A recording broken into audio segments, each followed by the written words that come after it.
From classes upon discuss कर रहे थे क्लास 11 का चैप्टर आपका 3D के बारे में, जिसमें अपन हेडिंग डिस्कस करते हैं सेक्शन फॉर्मूला। एनसीईआरटी में introduction to 3 dimensional geometry and ISC board के अंदर chapter number 26 points and their coordinate. ठीक है, और एनसीईआरटी की एक्सरसाइज 12.3 और आईएससी बोर्ड की एक्सरसाइज 26B दोनों का इंट्रोडक्शन सेम है। ठीक है ना, तो अपन एक साथ में करते हैं। आपकी फर्स्ट हेडिंग है सेक्शन फॉर्मूला। ठीक है ना, तो सेक्शन फॉर्मूला को देखो, इसमें अपन फर्स्ट डिस्कस करते हैं और फर्स्ट डिस्कस करते हैं कि मान लीजिए कि एक लाइन आपको गिवन है, इस लाइन पे 2 पॉइंट आपको गिवन है P, जिसके कोऑर्डिनेट ले लेता हूं मैं x1, y1, z1, और एक पॉइंट यहां पे Q गिवन है, जिसके कोऑर्डिनेट ले लेता हूं मैं x2, y2, z2। ठीक है, और यहां पे एक पॉइंट ले लेता हूं मैं R, जिसके कोऑर्डिनेट है x, y, z। इस PQ लाइन को ये जो पॉइंट है, ये वाला पॉइंट है, वो किस रेशियो में डिवाइड कर रहा है, m/n। तो इस फॉर्मूले को अपन सेक्शन फॉर्मूला भी कहते हैं और दूसरा डिवीजन सेक्शन फॉर्मूला भी कहते हैं। इसमें आपका फर्स्ट है इंटरनली के रूप में। ठीक है ना, ये जो फर्स्ट आपका क्या है, जब ये पॉइंट इस पूरी लाइन को इंटरनल डिवाइड करे, ठीक है ना, देखो ये P पॉइंट है, ये क्यों इसके अंदर डिवाइड कर रहा है, तो इसको कहते हैं internally section formula. Internally section formula, इसके बारे में अपन डिस्कस करते हैं। तो लिख सकता हूं मैं, इस R के कोऑर्डिनेट आपको फाइंड आउट करने हैं, तो R of x, y, z equal to यहां से m into x2 plus n into x1 upon में m plus n, comma y वाली वैल्यू उठाओ, m y2 plus n y1 upon में m प्लस n। उसके बाद में m z2 plus n z1 upon में m plus n। 10th class के अंदर आप पढ़ के आते हो 2D के अंदर सेक्शन फॉर्मूला, वो भी मैं यहां पे एक्सप्लेन कर देता हूं, क्योंकि दोनों सेम ही है। कि मान लीजिए कि एक लाइन है आपका P, x1, y1, एक पॉइंट आपका Q है x2, y2, इसको एक पॉइंट है R जो डिवाइड कर रहा है m/n के अंदर, m/n के अंदर।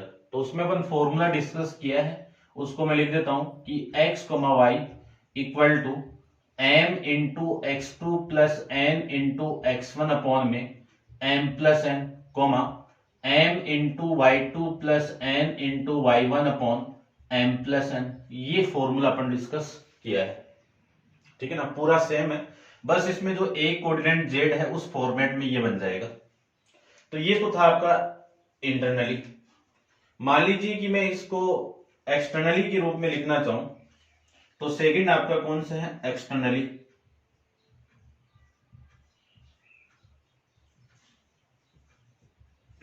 एक्सटर्नली के लिए यहां पे 2D के अंदर माइनस यूज करते हैं, ये माइनस, ये माइनस। ठीक है, इसका डायग्राम में बनाऊं तो डायग्राम सेम ही होगा, लगभग सेम होगा। मान लीजिए कि लाइन सेगमेंट है, इस लाइन सेगमेंट को ले लेता हूं मैं PQ लाइन। इसकी कोऑर्डिनेट आपको गिवन है x1, y1, z1, और इसकी कोऑर्डिनेट आपको गिवन है x2, y2, z2, और यहां पे एक पॉइंट है, इसको मैं डॉटेड लाइन से रिप्रेजेंट कर देता हूं। एक पॉइंट आपको गिवन है R, जो इस लाइन को किस रेशियो में डिवाइड कर रहा है, m/n के अंदर। ठीक है ना, तो यहां से लेके यहां तक, यहां से लेके यहां तक, ये तो हो गई आपकी m की वैल्यू, और यहां से लेके यहां तक ये हो गई आपकी n की वैल्यू। तो इसका फॉर्मूला सेम ही होगा, कि इस r कोऑर्डिनेट जो होगा वो क्या होगा, वो देख लीजिए आप। x plus y, x comma y comma z की वैल्यू क्या होगी, यहां से बस माइनस लगाना आपको, minus n into x1 upon में m minus n comma m y2 minus n y1 upon में m minus n comma m z2 minus n z1 upon में m माइनस n। ये फॉर्मूला। तो फर्स्ट आपका दोनों case में कि एक लाइन सेगमेंट है, m रेशियो n में डिवाइड कर रहे हैं, तो इंटरनली क्या होगा, एक्सटर्नली क्या फॉर्मूला होगा। अब मैं इसको चेंज कर रहा हूं कि कोई लाइन सेगमेंट है, उस लाइन सेगमेंट को एक पॉइंट k रेशियो n के अंदर डिवाइड करें, ठीक है ना। तो इसको आप नोट डाउन कर लो, यहां तक करते हैं डिस्कस इसके आगे। इतना मैं एक बार कर देता हूं, यानी सेम ही है, पूरा का पूरा आपका सेम ही है। इसका सेकंड क्या है कि एक कोई लाइन सेगमेंट आपको गिवन है, ये लाइन सेगमेंट है, वही सेम ही p x1 comma y1 comma z1, और ये क्यों पॉइंट है x2 coma y2 coma z2, और यहां पे एक पॉइंट है r x comma y comma z। ये किस रेशियो में डिवाइड कर रहे हैं, k रेशियो 1 में या फिर लेमडा रेशियो, एक ही बात है, लेमडा ले सकते हो, k ले सकते हो, यहाँ पे कोई कांस्टेंट वैल्यू लेनी है आपको। अब ध्यान से देखो, ये तो m की वैल्यू हो गई k, और यहाँ पे n की वैल्यू कितनी है 1। तो इस r की कोऑर्डिनेट में फाइंड आउट करूं तो x comma y comma z की वैल्यू, इस m की वैल्यू k पुट करनी है, तो k into x2 plus n की वैल्यू कितनी है 1, तो ये आपका x1 अपॉन में k प्लस 1 कोमा, इसी को मैं लिख सकता हूं मैं k into y2 plus y1 upon में k plus 1 comma k into z2 plus z1 upon में k प्लस 1। ये फॉर्मूला होगा, ठीक है। आप कंपेयर करोगे, सब में कंपेयर करोगे सबके लिए, तो मैं एक कंपेयर करवा देता हूं। इस पूरे कोऑर्डिनेट का कंपेयर इस कोऑर्डिनेट के साथ में करोगे आप, तो यहां से जो x1 की वैल्यू होगी, x की वैल्यू, सॉरी x1 नहीं, x की वैल्यू वो क्या होगी m x2 plus n x1 upon में m प्लस n, ये होगी। यहां से मैं y की वैल्यू फाइंड आउट करूं तो m y2 plus n y1 upon में m प्लस n। यहां से मैं z की वैल्यू फाइंड आउट करूं तो z x2 plus n z1 upon में m प्लस n। ये कंपेयर करने के बाद में x, y, z की वैल्यू आ जाएगी। इसका भी आप कंपेयर करोगे तो ये x की वैल्यू इसके इक्वल, y की वैल्यू इसके इक्वल और z की वैल्यू इसके इक्वल आ जाएगी, ठीक है, समझ गए होंगे आप। अब इसमें नेक्स्ट अपन डिस्कस करते हैं 3 नंबर पे मिड पॉइंट फॉर्मूला। तो आप वीडियो को पॉज करके इसको नोट डाउन कर लीजिए। 3 नंबर पे अपन डिस्कस करते हैं mid point formula.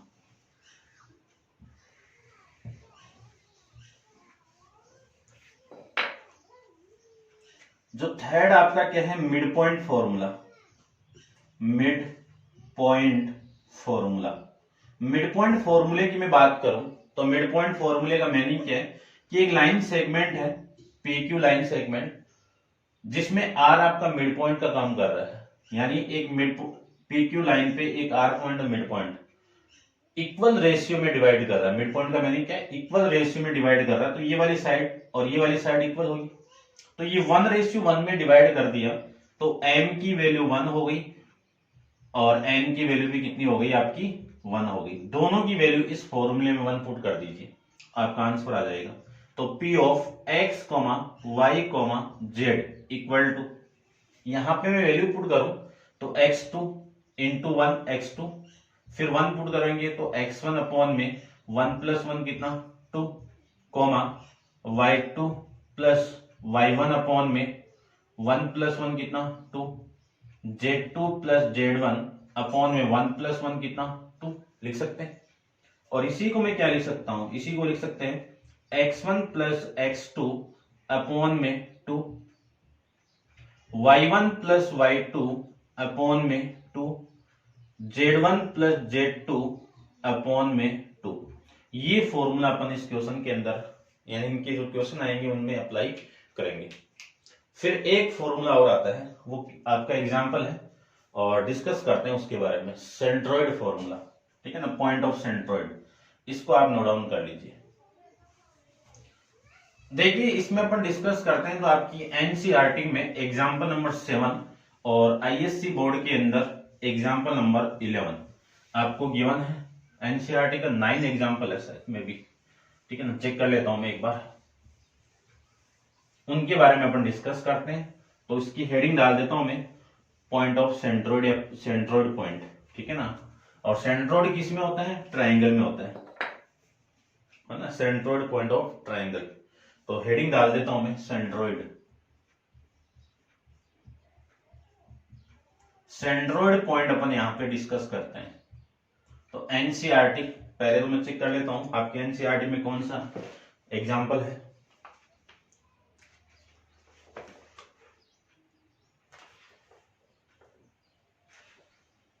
Example number 9, NCERT का एग्जांपल 9, आईएससी बोर्ड का एग्जांपल नंबर 11 सेम है, दोनों में सेंट्रोइड पॉइंट के बारे में बताया हुआ है। अब सेंट्रोइड पॉइंट की मैं बात करूं तो सेंट्रोइड पॉइंट होता क्या है वो देख लीजिए आप। तो कि मान लीजिए एक ट्राइंगल आपको गिवन है, उस ट्राइंगल एबीसी से ए पॉइंट से मिड पॉइंट बनाइए और सी पॉइंट से मिड पॉइंट बनाइए और बी पॉइंट से मिड पॉइंट ड्रॉ कर दीजिए। यदि मैं इसका मिड पॉइंट ड्रॉ करूं तो इस ए से मिड पॉइंट ये हो गया, इस ए से मैं मिड पॉइंट को ड्रॉ करूं तो इस ए का मिड पॉइंट आपका ये हो गया, यानी लाइन बीसी का मिड पॉइंट हो गया। कहां से ड्रॉ किया मैंने, ए से ड्रॉ किया, ठीक है ना। मीडियन ड्रॉ कर रहे हैं, इसको मैं डी ले लेता हूं।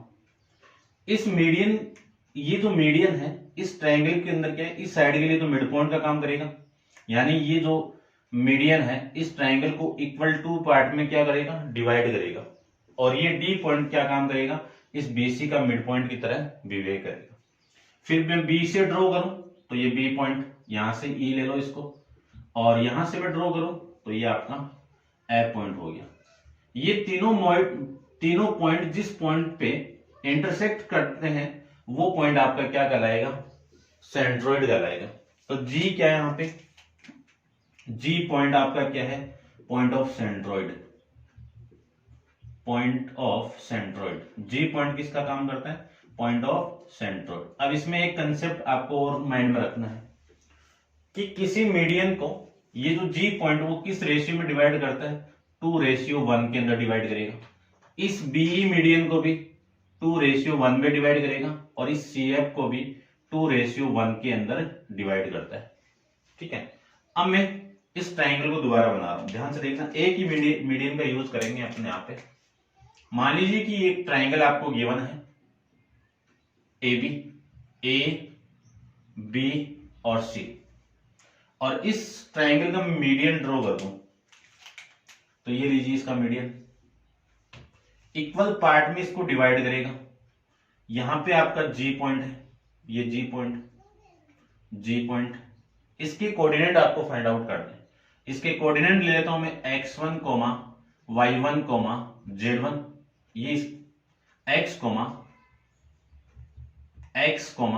y, और ये z, ठीक है ना, x, z, ठीक है ना, x, y, z, ये लीजिए।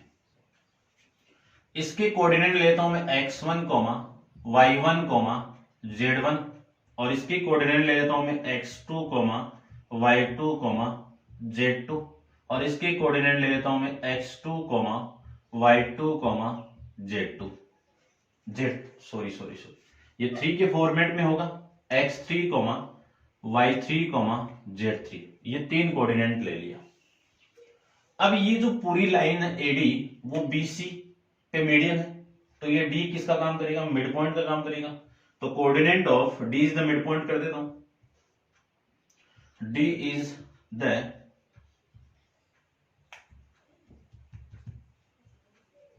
Mid point of BC. BC का मिड पॉइंट है तो अपन इस डी के कोऑर्डिनेट फाइंड आउट कर सकते हैं, ठीक है ना, डी के कोऑर्डिनेट फाइंड आउट कर सकते हैं। तो डी के जो पॉइंट होगा वो पॉइंट मैं यहां पे लिख दूंगा। फिर देखो यहां से x2 है ना, मिड पॉइंट की प्रॉपर्टी जानते हैं, इन दोनों कोऑर्डिनेट का सम करके 2 से डिवाइड कर दीजिए। तो x2 प्लस x3 अपॉन में 2 coma z2 y2 plus y3 upon में 2, फिर z2 प्लस z3 अपॉन में 2। ये तो मिड पॉइंट फॉर्मूले के अकॉर्डिंग इस पॉइंट डी का कोऑर्डिनेट आ जाएगा। अब अपन फाइंड आउट करते हैं, ठीक है ना, इसको भी मैं लिख देता हूं। देखो चलो यहीं पे देखो, इस लाइन को ड्रॉ कर रहा हूं मैं, इस लाइन को, कौन सी, यहां पे देखना, ये तो पॉइंट है आपका ए, जिसके कोऑर्डिनेट आपको गिवन है x1, y1, z1, और यहां पे एक जी पॉइंट आपको गिवन है जी, जिसके कोऑर्डिनेट है x, y, z, और यहां पे एक पॉइंट और गिवन आपको d, जिसके कोऑर्डिनेट मैंने फाइंड आउट कर लिए हैं x2 प्लस x3 अपॉन में 2, y2 प्लस y3 अपॉन में 2, यहां पे लिख देता हूं मैं z2 प्लस z3 अपॉन में 2। ये आपका कोऑर्डिनेट है यहां से, ठीक है।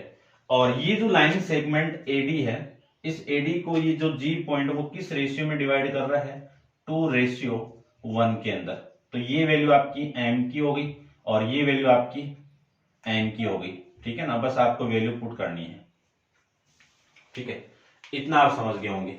वैल्यू में पुट कर दूं, फॉर्मूला आपका आप जानती हो फॉर्मूला, यहां पे मैं फॉर्मूला भी लिख देता हूं कि r की कोऑर्डिनेट x, y, z, इसके कोऑर्डिनेट आए थे अपने पास में m into x2 plus n into x1 upon में m प्लस n, ठीक है। या फिर k रेशियो वाला भी फॉर्मेट आप लगा सकते हो, ये k की वैल्यू, ये 1 की वैल्यू, तो k वाला लगा दीजिए आप, ठीक है ना। k रेशियो में डिवाइड कर रहा है, ये लो, बात एक ही है, कॉन्सेप्ट वही मिलेगा आपको सारा का सारा, ये 1 ही है आपका। तो k की वैल्यू यहाँ पे 2 है। क्या फॉर्मूला था, k into x2 plus x1 upon में k plus 1, k into y2 plus y1 upon में k प्लस 1, और फिर k into z2 plus z1 upon में k प्लस 1। ये लीजिए। तो मैं यहां पे g के कोऑर्डिनेट फाइंड आउट करूं तो g के कोऑर्डिनेट देखो x, y, z, इसके कोऑर्डिनेट क्या होंगे, ध्यान से देखना, m इंटू x2, ये तो x1 वाली वैल्यू है, ये पूरी आपकी ये वाली वैल्यू, ये किसकी वैल्यू है, x2 की, ये किसकी वैल्यू है, y2 की, और ये वैल्यू आपकी z2 की, ठीक है। तो आपकी वैल्यू होगी m इंटू x2, m की वैल्यू कितनी, यानी k इंटू x2, तो k की वैल्यू कितनी है, 2 इंटू, वहां से वैल्यू आएगी x2 की, x2 प्लस x3 अपॉन में 2 प्लस, फिर वैल्यू आएगी आपकी x1, तो x1 की वैल्यू x1 है, अपॉन में वैल्यू k प्लस 1, तो ये k प्लस 1, ये तो वैल्यू हो गई आपकी इसकी। फिर सेम ही 2 into y2 plus y3 upon में 2 प्लस y1 अपॉन में वैल्यू आएगी आपकी 2 प्लस 1, 2 इंटू z2 इंटू, इसको रब कर देता हूं भाई मैं थोड़ा सा, z2 प्लस z1 अपॉन में 2 प्लस ये 3 है, ये z1 अपॉन में वैल्यू आएगी आपकी 2 प्लस 1। ये लीजिए, यहां से इस 2 से ये 2 कैंसिल आउट, ये 2 से 2 कैंसिल आउट, ये 2 से 2 कैंसिल आउट, आपकी वैल्यू आ जाएगी x1 plus x2 plus x3 upon में 3, ठीक है ना, 2 प्लस 1 कितना, 3। फिर वैल्यू आएगी y1 plus y2 plus y3 upon में कितना, 3। फिर वैल्यू आएगी Z1 plus Z2 plus Z3 upon में कितना 3। ये आपके कोऑर्डिनेट की वैल्यू यानी सेंट्रोइड पॉइंट के कोऑर्डिनेट आ जाएंगे। कंपेयर करोगे तो ये x की वैल्यू और ये कंपेयर करने पे y की वैल्यू और ये z की वैल्यू, ये हो जाएगा आपका सेंट्रोइड पॉइंट। तो ये था आपका बेसिकली जो इंट्रोडक्शन अपना एक्सरसाइज 26B या फिर 12.3 के बारे में समझ गए होंगे, मैं यही कर रहा हूं। अब अपन नेक्स्ट वीडियो के अंदर क्वेश्चंस के बारे में डिस्कस करेंगे, तो आप वीडियो को पॉज करके इसको नोट डाउन कर लेना और क्वेश्चंस के बारे में अपन नेक्स्ट वीडियो में डिस्कस करेंगे। ठीक है, तो आज के लिए इतना ही। Thank you so much.